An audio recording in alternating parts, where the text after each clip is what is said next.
રાજકોટ જિલ્લાના જેતપુરમાં ભાદર નદી પૂરના પુલનો એક તરફનો ભાગ ક્ષતિગ્રસ્ત થતા બંધ કરાયો। વાહન ચાલકો પરેશાન। રાજકોટ જેતપુરની ભાદર નદી પર નેશનલ હાઈવેના પુલનો એક બાજુનો ભાગ ક્ષતિગ્રસ્ત થતા પુલની એક બાજુનો રોડ વાહન વ્યવહાર માટે બંધ કરવામાં આવ્યો। અહીંથી યાત્રાધામ, સોમનાથ, વેરાવળ, પોરબંદર જેવા બંદરોએ અવરજવરને જેતપુર શહેરમાં પ્રવેશવાનો એકમાત્ર રસ્તો હોય અને આ પુલ પરનો એક બાજુનો રસ્તો બંધ થતા લાખો વાહન ચાલકો મુશ્કેલીનો સામનો કરી રહ્યા છે। પુલ બન્યો ત્યારથી અત્યાર સુધીમાં વારંવાર પુલની એક બાજુ ક્ષતિગ્રસ્ત થઈ જાય છે। તે પુલના કામમાં થયેલા ભ્રષ્ટાચારની ચાડી ખાય છે। આ અગાઉ પણ આ પુલ પર અનેકવાર બંધ કરવામાં આવ્યો હતો અને મરામત કરીને પુનઃ શરૂ કરાયો હતો। જેતપુરના નવાગઢ પાસે ભાદર નદી ઉપર બનાવવામાં આવેલ નેશનલ હાઈવેનો 270 મીટર લાંબો પુલ 14 વર્ષ પૂર્વે વાહન વ્યવહાર માટે ખુલ્લો મૂકવામાં આવ્યો હતો। પુલ બાબતે તો ઘણા સમયથી અમારી રજૂઆત વારંવાર છે। અમારા માન્ય ધારાસભ્ય શ્રી જયેશભાઈ રાદડિયાએ ઘણા પ્રયત્નો કર્યા અને પોઝિટિવ રિપ્લાય આપ્યો, પણ આ લોકો થાબડબડા કરી થોડા કટકા રિપેર કરીને પાછું બંધ કરી દે છે, એટલે પબ્લિકની વાર તહેવારે બહુ જ પારાવાર મુશ્કેલી પડે છે। અને હવે દુખતામાં પાછું બીજું કે આ ટોલ ટેક્સ ડબલ કરી નાખ્યો છે, એટલે પરિસ્થિતિ આ વાહન હાઈવે ઓથોરિટીની દાદાગીરી તો છે જ। આના માટે હવે જો યોગ્ય નિર્ણય ન આવે તો થોડા કડક પગલા લેવા પડશે, પબ્લિકને જાગૃત થવું પડશે એ બાબત છે। અને હાલની પરિસ્થિતિ અમારા નવાગઢ માટે તો આ બ્રિજ બંધ હોય ત્યારે ક્યાંક અકસ્માત થાય ને ત્યારે અમારા ગામની અંદર પણ ટ્રાફિક ડાયવર્ટ થઈ જાય છે અને અજાણ્યા વાહનો વાળા હોય એને બિચારાને ખબર નથી પડતી। આ નેશનલ હાઈવે છે, આમાં રાજકોટ પૂરતા ટ્રાફિક એટલો જામ થાય, રાજકોટ પૂરતા 3 થી 4 કલાક વાર લાગે છે। તો આ પુલ કેદુનો બંધ છે છેલ્લા 2 વર્ષથી, અને આ લોકો જાય ઠીકરા મારેલ છે અને વાલે ખરે ચાલુ બંધ કરા રાખે, થોડાક દી ઠીકરા મારીને પાછા ચાલુ કરે। તો આની કઈક કાયદેસર કરીને અમુક વર્ષો સુધી તકે એવું કામ કરવું જોઈએ ને, આ ભ્રષ્ટાચાર આમાં થયેલ છે।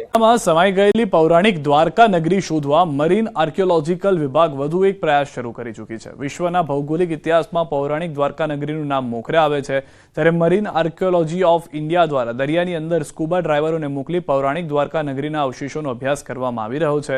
આ સંશોધનથી પૌરાણિક દ્વારકા વિશે ઘણા બધા રહસ્યો પરથી પડદો ઉઠશે, તેમ આર્કોલોજી સર્વે ઓફ ઇન્ડિયાના પ્રોફેસર આલોક ત્રિપાઠીએ જણાવ્યું। ભારતના સાંસ્કૃતિક મંત્રાલય દ્વારા જણાવ્યા અનુસાર અરબી સમુદ્રમાં ગરકાવ થયેલ સાંસ્કૃતિક વારસાને સુરક્ષિત કરવા મહત્વના મિશનના ભાગરૂપે પુરાતત્વ વિભાગની ટીમ દ્વારા સંશોધન કાર્યનો પ્રારંભ કરાયો છે।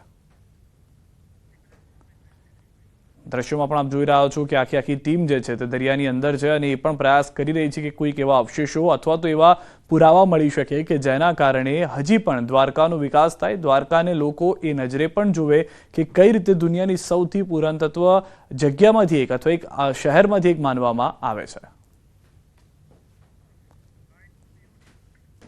हम लोगों ने जो यहाँ पे 2006 में हाइड्रोलॉजिकल सर्वे किया था समुद्र के तट पर, उसमें 2 नॉटिकल माइल की लंबाई और 1 नॉटिकल माइल की चौड़ाई में हम लोगों ने साइड स्कैन सोनार, मल्टी बीम सोनार, इको साउंडर जैसे अत्याधुनिक उपकरणों का प्रयोग करके बहुत ही डिटेल्ड बाथीमेट्रिक सर्वे हम लोगों ने किया है। બનાસકાંઠા જિલ્લાના હિંમતનગર માર્કેટિંગ યાર્ડ ખાતે ઘઉંની અધધ આવક શરૂ થઈ છે। હરાજીમાં ખેડૂતને ઘઉંની ક્વોલિટી પ્રમાણે ભાવ મળી રહ્યા છે।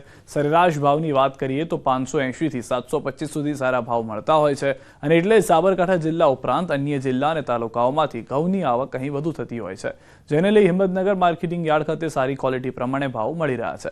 અત્યાર સુધીમાં 98000 બોરી કરતાં પણ વધુ ઘઉંની આવક નોંધાઈ છે।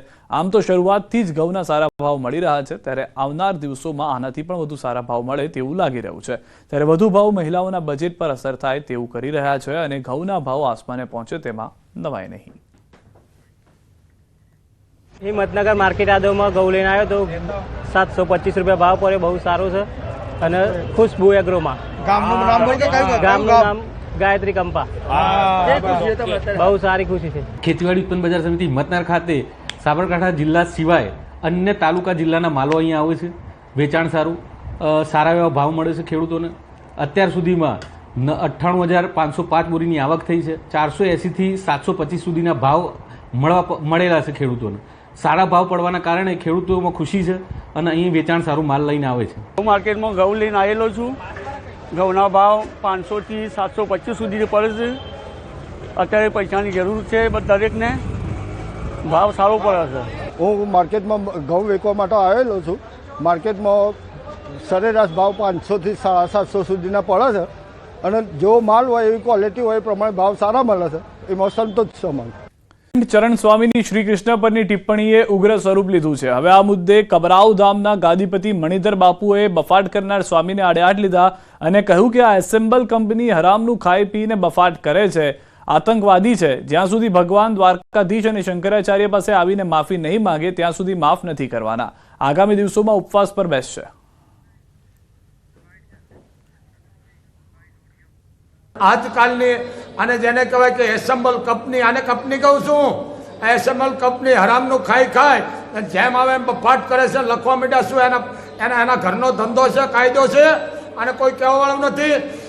કારણ બાપુએ આદેશ કરી દીધો છે મા મોગલની કૃપાથી અને તમામ સાધુ સંતોને કહેવાય ગયું છે કે બાપ તમે હવે અનુષ્ઠાન માથે બેસી જાઓ.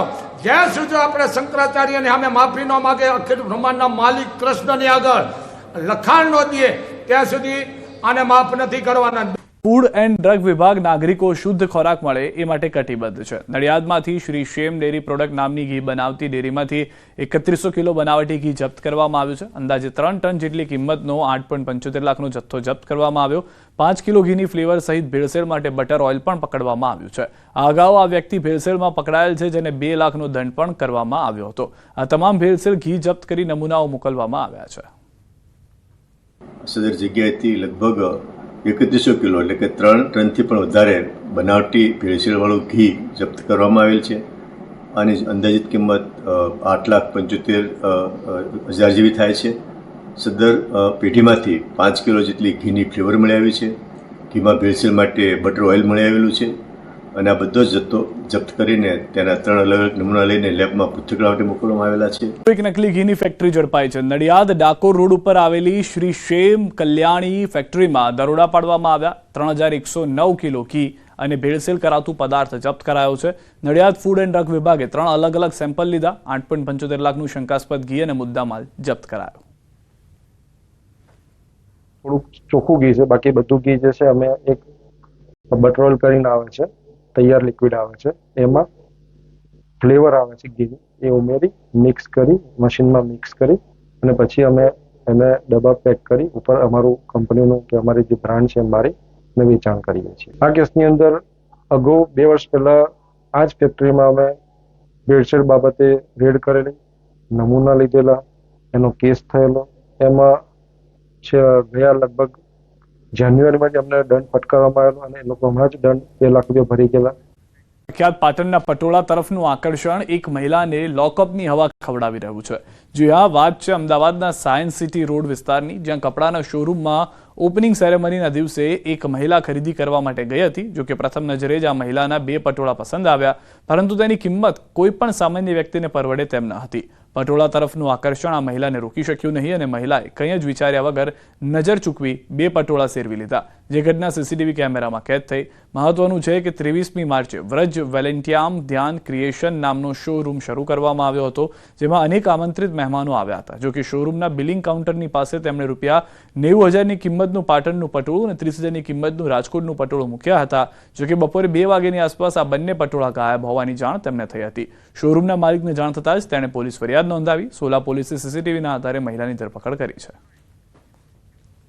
સાયન્સ સિટી રોડ પર વજ્ર મોલ છે, એની અંદર G2 દુકાન છે, એનું ઓપનિંગ હતું સાડીઓનું એનું, અને ઓપનિંગની અંદર બધા એમના મહેમાનો પરિવારો બધા આવેલા. એમાં આ કામના આરોપી ત્યાં આવેલા અને આ કામના આરોપીએ નજર ચૂકવી અને 2 પટોળાની ચોરી કરેલી છે. જે ચોરી એક પાટણનું પટોળું છે જેની કિંમત 90,000 છે અને એક રાજકોટનું પટોળું છે જેની કિંમત 30,000 છે.